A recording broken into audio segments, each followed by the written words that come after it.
सदानिम्बवृक्षस्य मूलाधिवासा सुधाश्राविणं तिक्तमप्यप्रियन्तं तरुकल्पवृक्षादिकं साधयन्तं नमामीश्वरं సద్గురుం సాయినాథం.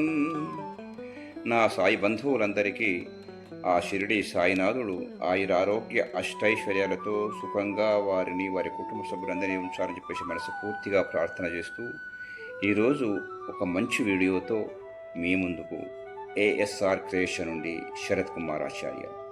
ఇక వీడియోలోనికి వెళితే, భక్తి ఆధ్యాత్మికత పేరుతో ఏ పని చేయకుండా పొద్దుపుచ్చేయడాన్ని బాబావారు సహించేవారు కాదు.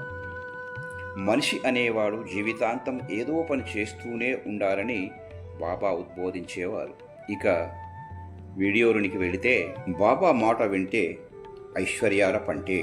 శ్రీ సాయి సహించని వాటిలో సోమరితనం ఒకటి. సోమరితనం బద్ధకాలను వదిలించుకోవాలని బాబా పదే పదే చెబుతుండేవారు.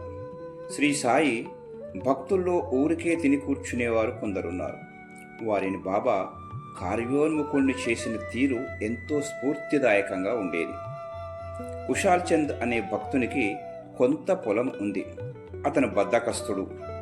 తన పొలాన్ని సాగు చేయక బీడుగానే వదిలేసేవాడు. రోజు ద్వారకామాయిలో బాబా ప్రసాదం పంచిపెట్టే వేళకు వెళ్ళి దానితోనే కడుపు నింపుకొని గడిపేవాడు. అతనిని శ్రీ సాయి చాలా రోజులుగా పరిశీలించి ఒకసారి ఇలా అన్నారు: కుశాల్ చంద్, నీ పొలంలో లంక బిందెలున్నాయి, పొలమంతా దున్ని చూడు, దొరుకుతాయి అని చెప్పాడు.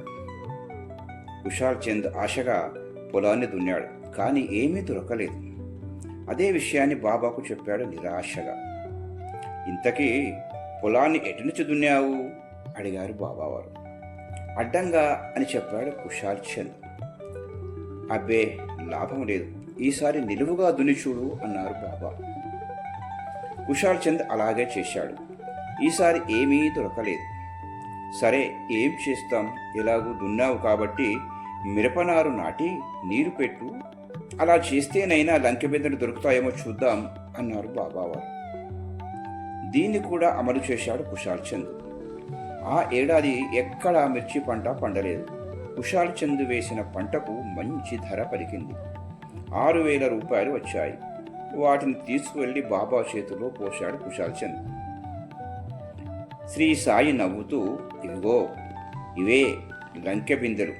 ఎవరి కష్టం వారికి అదృష్టంగా మారి లంకెబిందెలుగా ఆనందాన్నిస్తాయి. ఇవి నీవే అంటూ ఆ మొత్తాన్ని కుశాల్ చంద్కు ఇచ్చేశాడు.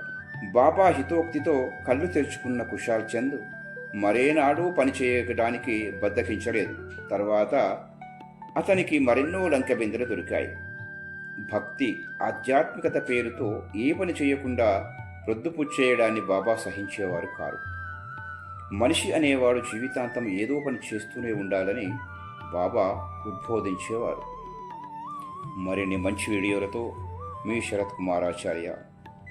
సర్వే జనా సుఖినో భవంతు, సమస్త సన్మంగళాని భవంతు. సర్వం శ్రీ సాయినాథనమస్తు. శుభం భవతు.